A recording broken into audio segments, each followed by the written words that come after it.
Hello there! I am No Name and I'm back again with another episode of Advanced Wars by Web Replay Commentary. So this time, I would like to focus on how to approach maps you've never played before. So if you guys don't know, there's been a new rotation of maps in the Global League. And even though I'm still in Global League retirement, I wanted to test out some of the maps to figure out what the meta might look like. So I posted an open challenge in the Advancers by Web Discord channel if anyone wants to practice the new global maps with me. Thankfully, someone accepted. The map I'm showcasing right now is called 1v1 Marn. So as I've mentioned, this is going to be my first time in this map. And for my opponent, this is also going to be his first time. So we're making up our strategies as we go. So when you're playing a map for the very first time, here are a couple of pointers that you might want to take into consideration. First, check where the bases and airports are located. In this case, it's pretty clear here. There's one here, there's another one here, and there's a third base that you have to capture. It's important you always try to find this third base because there are instances where you just forget that there's a third base, so you keep capturing the cities that's closest. As a result, you lose one unit because you failed to capture the base one turn sooner.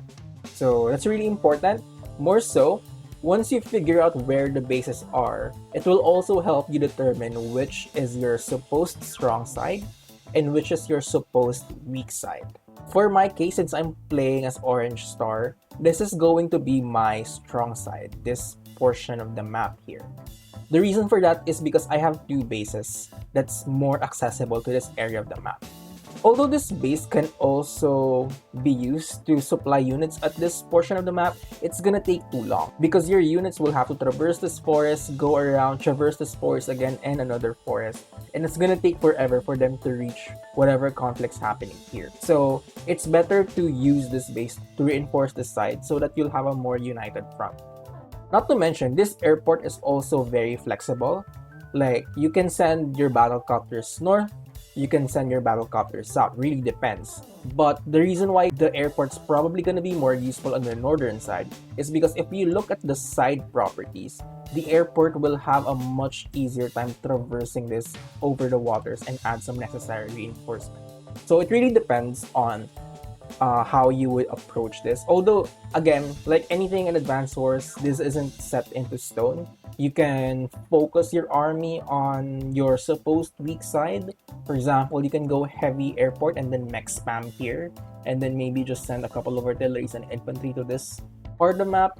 But sometimes it would be disadvantageous to do that. And I'll show you later in the game how this can play out if you pick the wrong strong side, weak side from the very get-go of the game. Second pointer that you have to keep in mind is figuring out your objectives. So objectives can be the contested properties. For example, at this map here, they can also be HQs if they're undefended. In this map, they are undefended because it's very far away from the bases. Or it could also be the comm tower if they're contested. In this map, the comm tower isn't that contested, so this might be the least of your priorities. Once you've figured out your objectives, try to prioritize which one's the most important. In this case, I think these blob of cities here are probably the most objective in the game. And then the HQ is going to be second because I can capture these properties at the same time, put some pressure in the HQ. So my thinking would be once I capture all of these properties, I can immediately shift to capturing the HQ if my opponent is just allowing me to capture it. Just keep in mind that once you set out an objective, make sure that all of the things you do are aligned to that objective. So the units you build, where you build those units, and your overall mindset should be geared towards achieving that objective. Like anything in the game, these objectives are flexible. So if you think a more advantageous objective shows up, for example, while you're capturing these properties here, you notice that your opponent isn't protecting their HQ, then just go capture it. You don't have to be rigid about capturing these properties first and then putting pressure on the HQ. Or if for some reason you can capture this comm tower, without any resistance, then go for it. Again, it's flexible, but it's important that you keep an objective in mind. Third point is figuring out your opponent's objectives. 9 times out of 10, your opponent is going to have the same objective as you. So they'll likely go for these properties as well. They might likely pressure your HQ as well. So knowing that, you'll have to prepare your defenses. So look at the area that you need to defend and optimize your strategy based on how you would want to defend it. In this case, there are forests in this around the HQ. You can pop an artillery here that you'll effectively protect your HQ. You could also do a mech chain from this base and cruise them from this base all the way to the HQ. So it will really depend on your strategy on how to defend. Fourth point is ruling COs in and ruling COs out. Because a big part of competitive Advance Wars is making sure that you have the best CO as possible. To do that, you'll have to get a quick overview of the map. So here are some pointers that you can consider when trying to pick a CO. First, are indirects good? So indirects, you'll know if indirects are good first if there are many choke points. In this case, there's quite some choke points, particularly this portion in the below the mountain just adjacent to the city. That could be one choke point. There's also a lot of forests where you can plop an artillery and defend this HQ. You can put an artillery here and defend this HQ and this city. You can also put an artillery here, defend this HQ, and then this city. So as you can see, indirects are very good. So what if indirects are good? Then COs like Max is not going to be very good here. So you might as well pick someone else. So that's one. Second, are air units good? How do you know that? Check for rivers, check for mountain ranges, check for terrains that vehicles can't cross. In this case, I think air units are good because first, look at this airport and then this set of contested properties here. You can easily defend this by pushing an airport to this side of the map and then have them cross the sea, and they'll be much closer to defend this property. So another thing to know if air units can be good, look for rivers or mountain ranges. So there's not much rivers in this game, I guess aside from this lot where you can shift your battlecopter in and out of this rivers. Also mountain ranges, there are two here. So this could be advantageous, like have a battlecopter fly through these mountain ranges and then retreat back. So that could also be a good strategy for battlecopters. So if air units are good in the map, then don't pick COs with bad air units. That includes Drake, that includes Chess. So if you see that it's not a good air units, then don't pick them. Third is check the terrains, particularly roads and plains. So if a map has a lot of roads on them, then maybe COs like Drake or Olaf won't be as good because their superpower isn't as effective because of the presence of roads. Since there's a lack of plains in the battlefield, then their movement hindrance caused by their superpower won't be as good. Another thing with terrain, if say you're playing tier 3 CO and there's a lot of forests, mountains, and cities, maybe Lash could be a good option. If there are a lot of cities where the main conflict might happen, could be a Kindle map. Those things are good to check. Next thing you have to consider is how big can your economy get?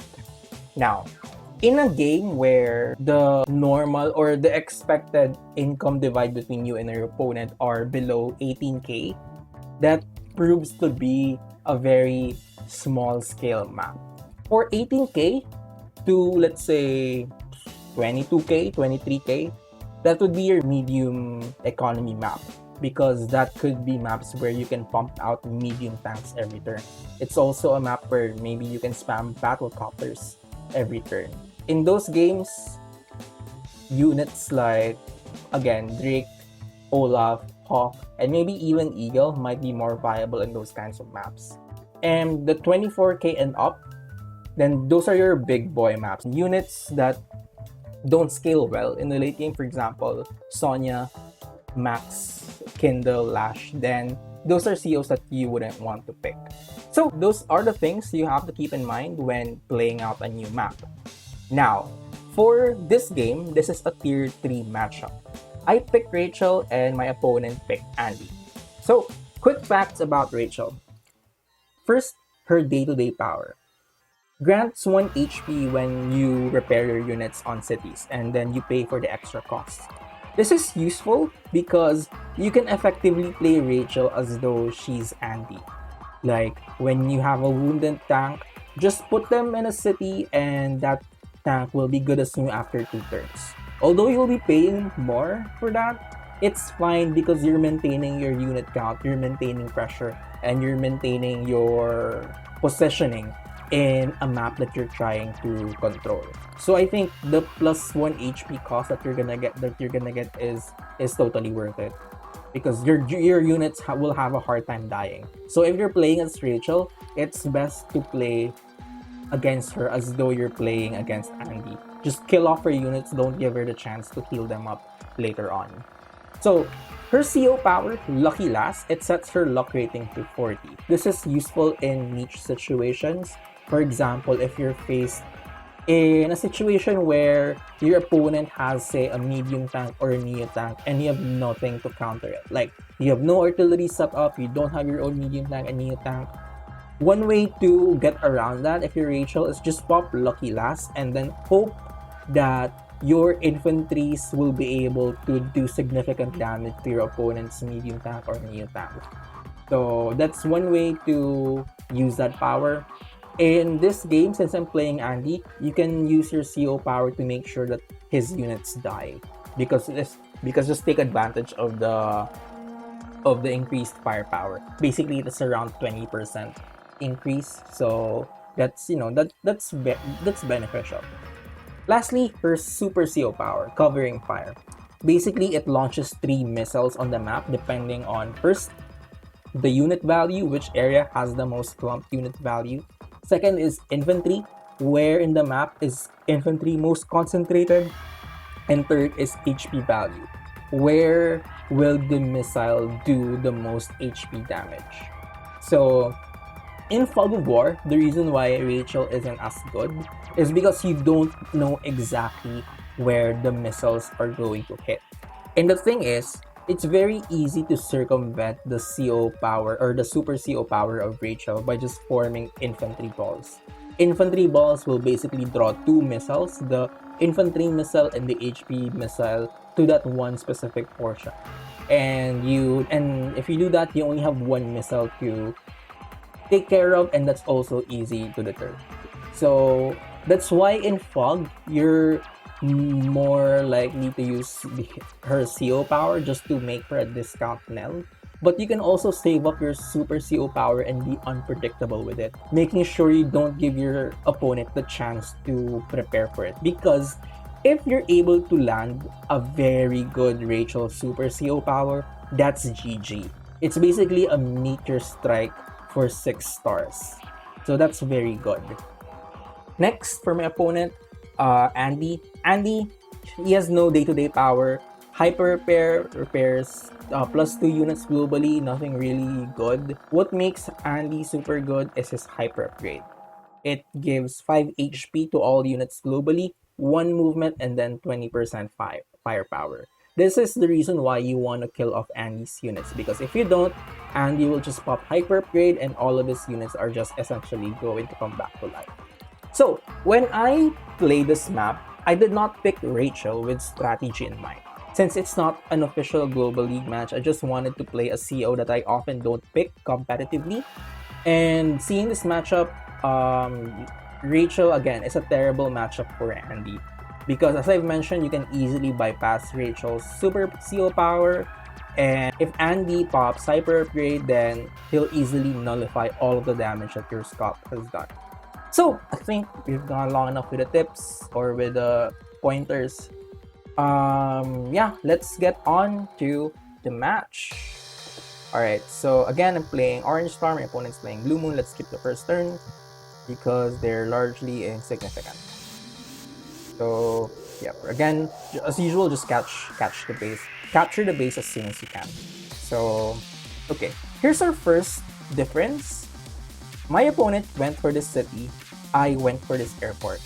The reason for that is, since this isn't a Global League match that's official, I wanted to do some experiment with the opening. If this were an official match, I would have done the same build as my opponent, build an early recon, although I would have probably built it here instead of here. But since this isn't competitive. I wanted to do a transport copter opening. That's why I captured this airport first. In a normal global league match, I would have probably built a recon here so that I can harass this side of the map. So next, yeah, nothing interesting yet here. Yep. So here's my transport copter. So again, my objective is just to rush these contested properties here because entering this game, my objective is to catch or to capture these contested properties at the same time, pressure the HQ. So that's the strategy that I'm going with. So since I'm doing a transport copter opening, I'm aware that my opponent might open up recon and then harass the sides and then just deny me of whatever advantage I could have taken with an early transport. So always keep that in mind that your strategy would always have drawbacks and you should have something to fix those drawbacks. So let's get on. Yeah, so I just start capping and yeah, I'm using my transport to make sure that my infantry can move as far as they can. So because I know that an early recon from my opponent is probably going to be likely, not only likely, but it will also shut down whatever infantry push that I can get from using this transport copter. I built a tank. So that will deter any recon aggression that my opponent might have early game. So let's continue. So yeah. So his opening is 2 recons and then followed up by a tank. Normal opening, although I wouldn't have gone double recons, I would have probably just gone 1 recon here and then scout here and then, harass these infantries here. Because as you can see, opening the early recon on the wrong side of the map, in this case on my supposed weak side, isn't really doing anything. Like this recon is just sitting there doing nothing. While all of my infantry units are busy capturing. As you can see, I've already captured this property. I'm capturing this property. He's nowhere near this property. And what does he get from that? A recon that's not doing anything. So as you can see, it's not an efficient opening for my opponent. So again, it's my turn, day 7. Okay, so I start capping my properties here. And now I'm starting to cap my comp tower. Again, another mistake by my opponent. He captured his comp tower a little bit early when there's no engagement happening yet. Because he can't even see any of my units, so there was really no need to rush for this comp tower. Anyway, so I put my tank into position. Notice how I place the infantry here, because first, this infantry can capture this city at the same time it's within protection range of this tank. So if ever there's like a recon somewhere here that takes a hit to this infantry, I have a tank that could answer that. So then again, I built another tank just to make sure the tank chain keeps on going. Day 7, and yeah, my opponent's recon is now trying to harass this side of the map, my supposed strong side. So that's really what you want to do. But let's see if it works on his end. So again, he does the same build as me, tank, but this time he builds a mech. I guess mech are good in this one because again, it can defend this HQ without committing a lot of expensive units. And if you also notice, he's pushing his strong side on his supposed weak side. So basically, our strong sides are on the same side of the map, and this portion of the map is where our weak side is gonna be. You'll see later on in the game why that's not a very good setup if that happens. So yeah, but just keep going. And yeah, I captured this thanks to I'm able to capture this a turn earlier thanks to my transport copter. And my transport copter first sees the recon, and then when I saw the recon, decided to hide this infantry in the forest. My original plan was to put this infantry in the mountain so that I could scout the area here. But since there's a recon, I'm like, okay, let's preserve the infantry. So my tank moves, and yeah, infantry moves forward. And here's my, guess not first mistake, but this was Yeah, let's call it my first mistake. Let's just head back here. Okay, this tank. I should have probably placed this tank here in this road tile instead of this forest, because if the tank were here, it could have still protected this infantry. At the same time, if this recon tries to attack this infantry, I would be able to hit the recon back. Like 1, 2, 3, 4, 5, 6 hit. So that was a bit of an optimized play from my opponent. So now this recon can get a free hit off this. It can have a free hit off this infantry, but there's nothing I can do about that. He can interrupt this gap with this recon. So as you can see, this recon is very paralyzed because it has 3 options and all of them has a bit of uncertainty to them, except for this one. But we'll see how my opponents react.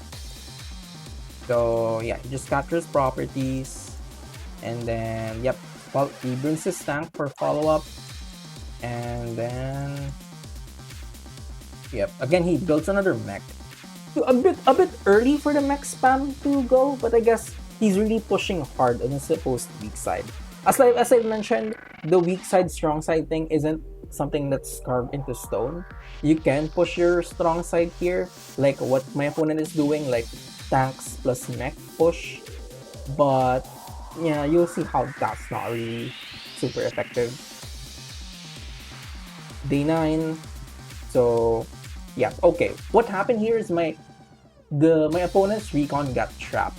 I don't know why it got trapped. This recon had 3 good options. Damage this infantry to delay this cap, damage this infantry to delay the cap, damage this infantry to delay the cap. I don't know why he got trapped here, so I'm gonna consider that a lucky break on my end. And because the recon got trapped, it's gonna die. So that's a dead recon, and then now I'm ahead of 1 vehicle from Andy. So okay, next is I build an artillery. So okay, the reason for the artillery is, and why 2 of them. First, again, I want to send this artillery to the north to protect these 3 tanks, because I think I have enough tanks already to sort of hold down my ground. So I can use this artillery to protect these 3 tanks basically. And then I built this second artillery to defend my weak property, particularly the HQ. So as you can see, I'm not being overly ambitious with my infantry capping. I'm just limiting myself to my half of the map. So in this case, the half of the map is around here, along this line, this long line. So anything that's below the line is my property, anything that's above the line is my opponent's property. Of course, that can change if you're able to push hard enough, then you can take some of your opponent's properties. But usually, that's the line and you want to stick to it in the early game. Next turn, day 9, let's see what he does. So, okay, his recon is dead, so he no longer has vision. And he sees this tank on a property. And it's not really an advantageous position because first, it's in a choke point. There's only 1 unit that can attack this tank, and it's not going to be advantageous because it's in a city. So, knowing, like yeah, before my opponent does that, he tries to kill this infantry. Doesn't work. And yeah, he continues capturing the southern side. As you can see, I'm very ahead of him in terms of capturing these corner properties because of my transport copter. So that's one thing that I guess you can take note of, how effective transport copters can be if you use them properly. So yeah, he's just rushing, and then he gets a vision of my not entire army, but a big chunk of my army when putting his infantry on this mountain tile. So yep, he's being super aggressive with my infantry. And here's another thing, when you're playing against Rachel, you don't want to take cheap shots at his units, or rather at her units standing on the city, because they're just gonna come back to life. Like, as much as possible, if you want to take a shot at Rachel units at the city, you want to kill them, not damage them. Because look at these 2 infantries. Since they didn't die, they're basically half as good. This infantry is as good as new. So because of that, I'm able to take advantage and kill his units back. So yeah, you see, using this 9 HP infantry, and then because of that, I'm able to kill that infantry with the other infantries here. So on the southern side of the map, I'm just killing his infantries because I'm guessing this is a free hit, so why not? So, and my artillery is moving slowly forward, and yeah. So yeah, I kill this infantry on a mountain just to deprive him of vision, knowing full well that there might be a tank that's going to hit my tank. But the thing with that, the reason why I was confident in doing that is because I know that only one unit can hit my tank. Therefore, it's not gonna die. Therefore, I can heal it up later on. So, I'm being very, say, efficient with what I sacrifice, because I think getting rid of the vision in the mountain is worth it to make sure that my opponent doesn't have intel on this area of the map. So yeah, I even placed my own infantry to this mountain, effectively blocking first his infantries from pushing further forward.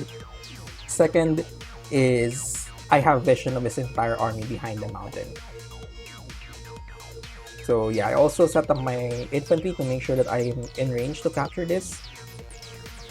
Use this tank to kill that infantry. See, if this were a 1 HP infantry or maybe a 3 HP infantry, this might have been still alive. But because of Rachel's plus 3 HP regen, then I was able to kill this infantry. So, yep, and then just pushing my units forward, and then I built a battlecopter. Again, this battlecopter, it's very flexible. It can either go up or go down depending on the need.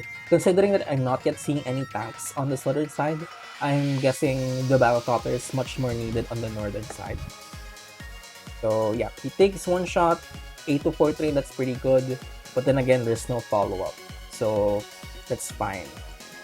I can heal it up. I can heal this up in 2 turns. Normally, all your COs would take 3 turns to fully heal this up.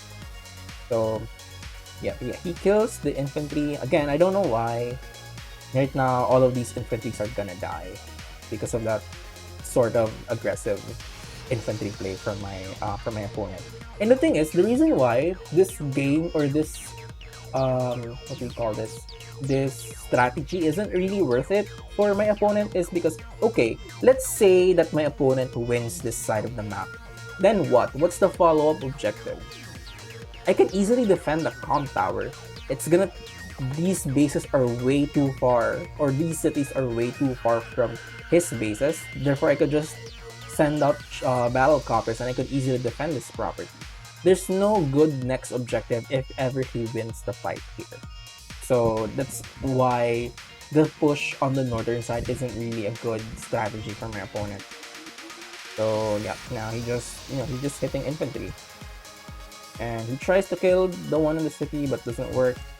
That's fine. I have a backup infantry to like take over.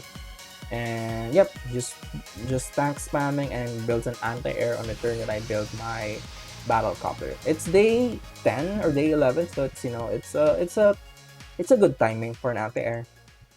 So yep, I just use this 4 HP tank not only to heal but also to kill this infantry. So it's serving dual purpose right now. So yep, I'm able to capture this property, and because it's on a choke point kind of position or location, I'm easily able to block that. Look what I do. Yeah, just move this units first. Yep, just killing random infantries on the side. Just stray infantries. Yeah, that's dead. Yeah, and then I just move my transport copter here. Now he can't interrupt this gap. Like a tank, even at full HP, wouldn't be able to kill this copter. He needs either an anti-air or a battle copter, and thankfully he doesn't have one yet. So this cap is gonna be mine. Yeah, I'm just taking cheap shots here, and then positioning my tanks on cities so that they'll be safe there. Next day 11. Yeah, his recons are just killing my infantry as he should, really. If you notice, he's not attacking my recons with his recon. That's really a good idea because, well, they don't do a lot of damage. You're better using your recon to kill off infantry, really.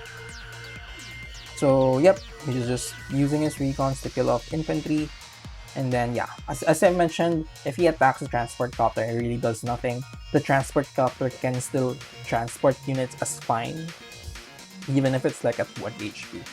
So yeah, and then he positions the mech chain right behind his tank. So right now, I can't push with my tanks here. My only hope is to maintain my position and guard these properties on the north. So yeah, right now, my objective has shifted. I'm just here to defend these properties while I'm trying to set up my defenses here. Considering that I know that this is his strong side, I'm more comfortable pushing on this side of the map. Once I have my artillery in the desired position, I should be able to do some good push on my weak side. So yeah, again, scary mech chain going on, but nothing too frightening. And then he builds a medium tank. As I mentioned earlier, medium tanks can be easily dealt with if you're Rachel. Just pop your CO power and then let your infantries gang up on the medium tank. And most likely it's gonna be left at like 5 or 4 HP, which is good. Just for sacrificing like 4 infantries. So yep, just moving my units. Yeah, put my artillery behind the mountain where it's safe, and just covering it really. And yep. And another thing, when you're repairing units, it's best that you jump from city to city instead of just leaving your repairing units in one city. Because if that's the case, then that unit is going to be useless for the entire turn that it's on that city. However, if you shift it from city to city, then it's protecting different units at different times. So you're being more efficient with your damaged units. Just just a food for thought with repairs. So yeah, I'm just making sure that my artillery is out of vision of this recon, because I don't want my opponent to see that I have an indirect coming. So yep, just protecting the artillery in case he sees it. So yep, I'm just backing away, because right now I see the mech chain, I see the tanks, and I'm like, okay, I'm not pushing through with that. So good luck, trying to push here on my side of the map. Right now I'm luring him to push forward so that I could first gang him up with my artillery, and then just annihilate his units, punish him for overextending. Also notice where I'm leaving my infantries. I'm leaving it here on the city because I know that it can only be attacked once. Although I didn't know about this tank being here, so it could attack twice. But there's really no good point in trying to break this. So I was pretty confident putting the city, just making sure that my opponent will be attacking from this side instead of going through here. So yeah, that's just a little bit of thought process that was going on when I was playing this match. So day 12. So yeah, just spots this scouting infantry there and kills it. Like yeah, no big deal. So yeah. Okay, like a good player, because this player is kind of experienced. He's at around 1000 MMR. He didn't push through my big blob of units here. If he had, then maybe it would have turned differently. It would have been GG right away. But my opponent holds the line. He's just defending this. He's just defending this HQ. Because if he leaves the HQ, he's gonna lose. But as you can see, that's a double-edged sword, because again, he's using his strong side to defend his HQ. That's why he hasn't captured this yet, because he doesn't have any units that can really support this capture part of the city, or the contested properties basically, because he's only dedicating one base for infantries to capture, while I dedicated 2 bases to pump out infantries to capture the entirety of my properties on the northern side. So as you can see, the differences in strategies are already showing. I'm already ahead of 1k. So yep, his infantries move up, and I think he saw the artillery, so that's why now he's just leaving these properties behind. And because he doesn't have like a strong side here, or he doesn't have the strong side here, he doesn't have the confidence to push through my units and maybe break my defense here. So right now, since I'm taking a more defensive position, I'm winning on this side basically, and then we're kind of a stalemate on the northern side. So in terms of positioning, I'm confident. I think I am winning by around, say, 60-40. So he builds 2 tanks, day 13, and then here. I scout what's happening here, and then yeah, just setting up my positioning, trying to secure this property with artillery backup. And then, yep, just also guarded with the recon. Yeah, I didn't know that this infantry was here.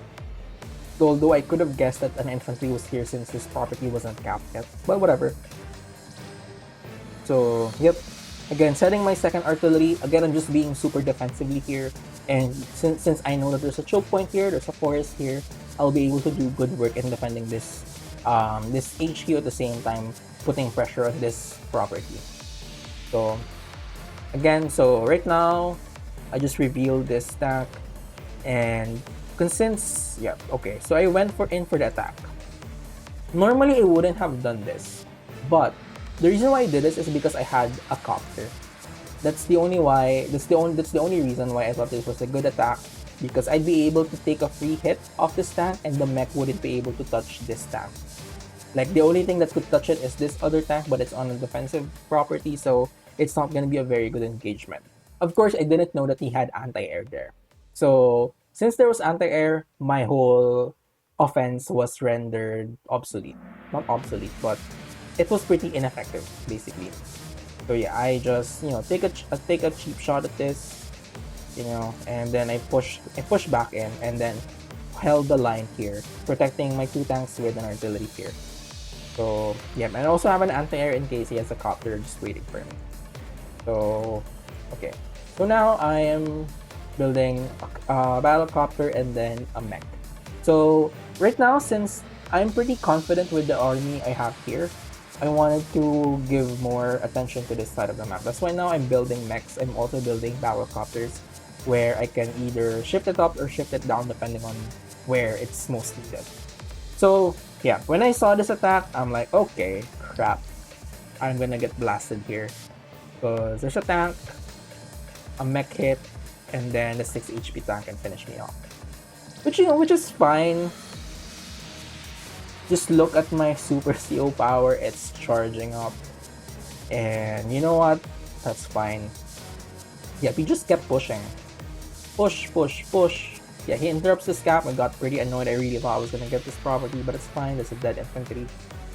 And then, yep, again, taking a cheap shot at the Rachel infantry on a city. Again, not a good idea unless you're planning to kill the unit. So, again, he's just, just hitting my infantries, trying to break my infantry wall. But so far, it's not working. So, notice how I'm almost at my superpower. And look at the positioning of this unit. As I've mentioned, when you're playing Rachel against Andy, you really don't want to pop your super CO power unless you're certain that it's going to hit somewhere significant in the map. Right now, I have very good vision. I can see he has like 1, 2, 3, 4, 5 infantries bunched up here. So that's already 1 missile.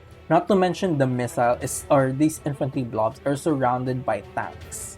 So there is a possibility that my missile can land twice here and then maybe once somewhere in the background. So this is likely going to be a good super CO power for me. So what do I do next? I make sure that I get my power. So I start killing stuff. Yep, I start killing stuff. I kill this mech. I kill this tank. Yeah, I kill this other tank. So this is serving dual purpose. I'm making sure that I get my my covering fire at the same time, killing as many units as I can, just so that his hyper upgrade isn't going to be super effective. So yep, that's that. Oh, that's not dead. I thought it was gonna die, but it didn't. So, but yeah, I hit the mech with my infantry, and then my super CO power is up, and then boom, it annihilated his entire front line. Like, this tank's dead, these infantries are useless, I can kill this anti-air. Basically, everything was neutered.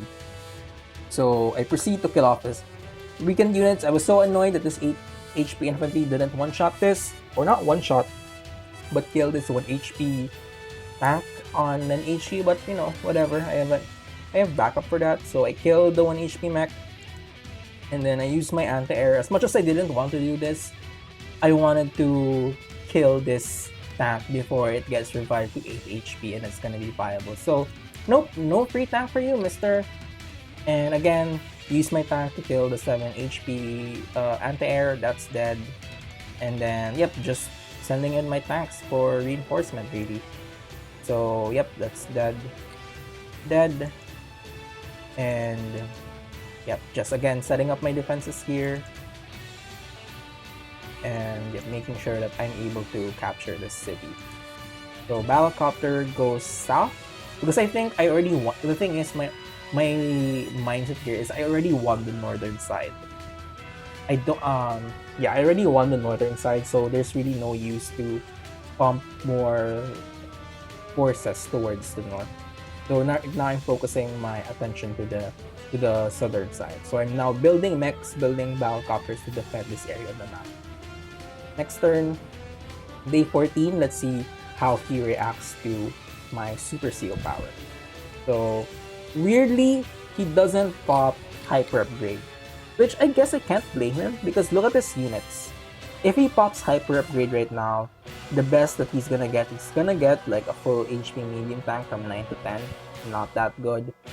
Full HP tank and then half HP infantries, which I guess you can do a good number to it, but it's not really, it's not really worth it in my opinion. That's why again, you wanna kill off his weak unit so that he'll be stuck in a dilemma whether to use Hyper Upgrade for a very measly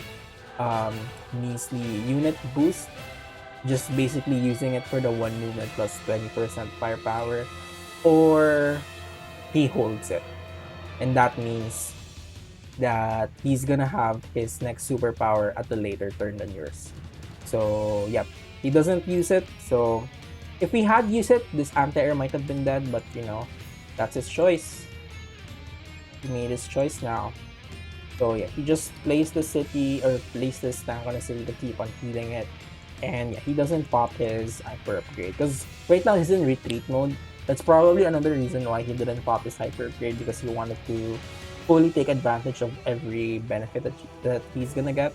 Like, he might save it up for a later push the next turn. Considering he has 3 tanks on the back line, that might be what he's planning. So, yep, he's just moving. Yep, he's pumping out more tanks on his supposed weak side or on his strong side already. And yeah, so now there are 3 tanks that's making its way here, and then yeah, some units here. So as you can see, he's kind of even, and that's another reason why you really don't want to get even with your sides, because you're not getting anything done.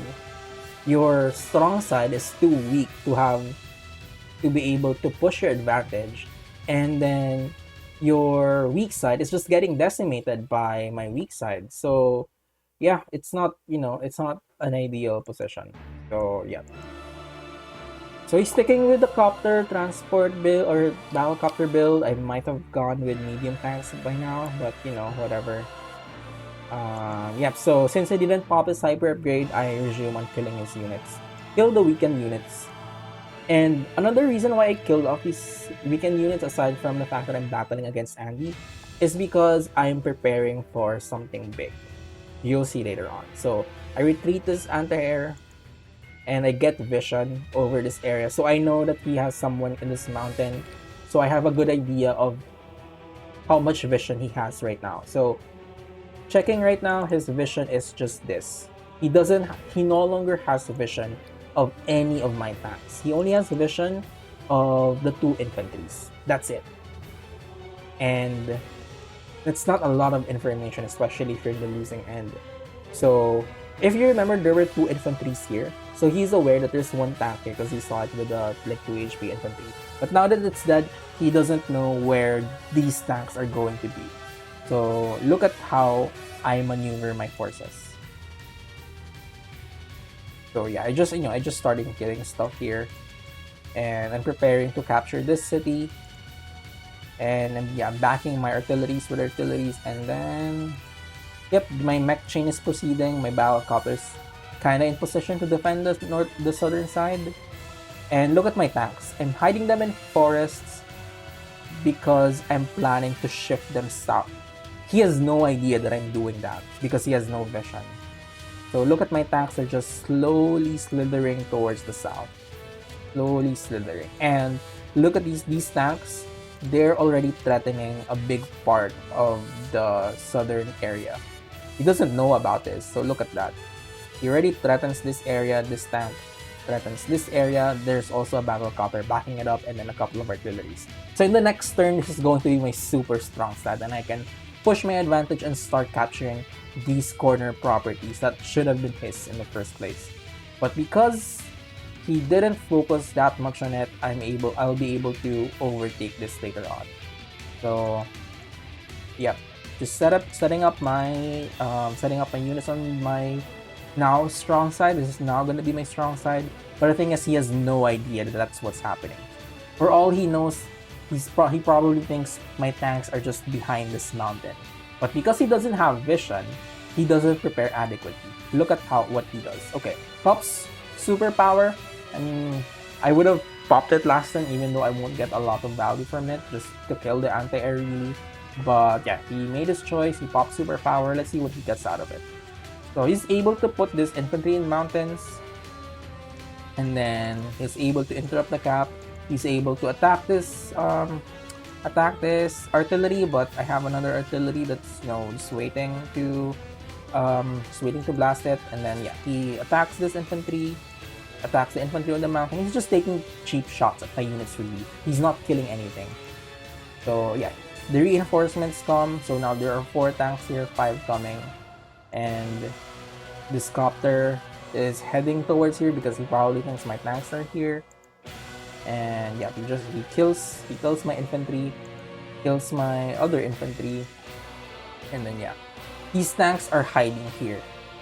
Notice that these tanks aren't threatening anything because all of my other tanks are on the south. Basically, these 2 tanks and this medium tank is useless right now.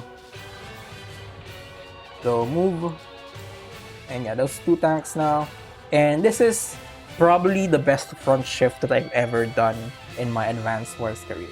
Look at... Wait, not yet. Well, I get vision first. So I can see what's going on his backline. So yeah, I attack this infantry because I'm already there, so why not? And I put this recon on this city just to get vision of this comm tower. And since I can attack this infantry anyway, so I kill it along the way. But my real objective there was to get vision of this comm tower. And I also shot this tank with my artillery, and then my 2 HP artillery, then infantry finishes it off. Boom, bye-bye. And then anti-air kills the infantry. Now he doesn't have any vision of what's happening on the back line. And my battle copter comes in, boom, 5 HP. My tank comes in from the city. In hindsight, I probably should have attacked with this tank first, the one that hit from a comm tower, because this could have been like a 9-5 exchange instead of a 7-5 exchange. But you know what, whatever, the tank's dead. That's really the objective here. And with the tank dead, this tank can enter and kill this tank over here. Boom. So now his reinforcements are cut off. Both of these units are gonna die sooner or later because it's now alone. It's cut off from any future reinforcements. This battle copter can shift south, but I have an anti-air ready to defend. So yeah, that front shift, because of the lack of information my opponent had, he had a lot of useless units that's not doing anything in the north. At the same time, all of my units are in the south, ready to pressure. So once I kill this tank, once I kill this infantry, I have a couple of infantries that I can just push forward, capture these properties. I might even build like a transport copter to make it a bit faster, and then I'm just gonna keep inching the property. As you can see, I gave up my initial objective of pressuring this HQ because there was a medium tank there, and I didn't have medium tanks, so I just changed my objectives. I shifted south and then decided to capture his contested properties instead. So that's what I meant when objectives aren't rigid. You can change them up depending on how the state of the battle goes on. So yeah, right now, yeah, I just damage his units, damage this this mech, because why not? It's always a good trade. And yeah, now my mech chain are in position, so this HQ isn't going to fall anytime soon. And even if, like, let's say this tank tries to attack this in this artillery, I have mechs to like counter. So yep, again, my infantry are on the move. These infantries are going to capture all of these properties because his reinforcement is cut off right now. So yeah, he moves this battlecopter. Again, a bit too late. Yeah, he tries to kill this city, this tank on the comm tower, but doesn't get it. He goes for this tank, damages to half. I can easily heal that. And since he knows that most of his units are out of position, these tanks are going to be hitting on infantry.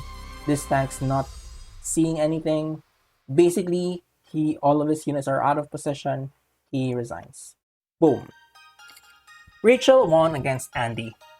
So, what's the lesson here? The lesson is, again, aside from all the map stuff that I've mentioned a while ago, always make sure what's the most advantageous strategy for you, especially picking your strong side and your weak side.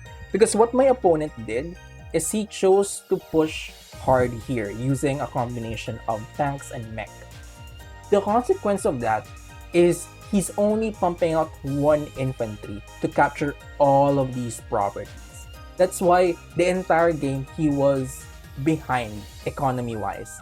Even if I didn't have my transport copter, I would have probably captured these properties much faster than he had. So that's one mistake. Second is the lack of vision. Because of his lack of vision, he was unable to notice my front shift. As you can see, he probably thought most of my units are still behind this mountain line, so he set up both of his tanks hidden in this forest in case I go for an offensive. He probably thinks I'm still trying to kill this medium tank so that I could capture his HQ. Well, no, I have another objective now. So what I did, I shifted all of my forces, so now this is my super strong side and your entire southern properties are just waiting to be captured.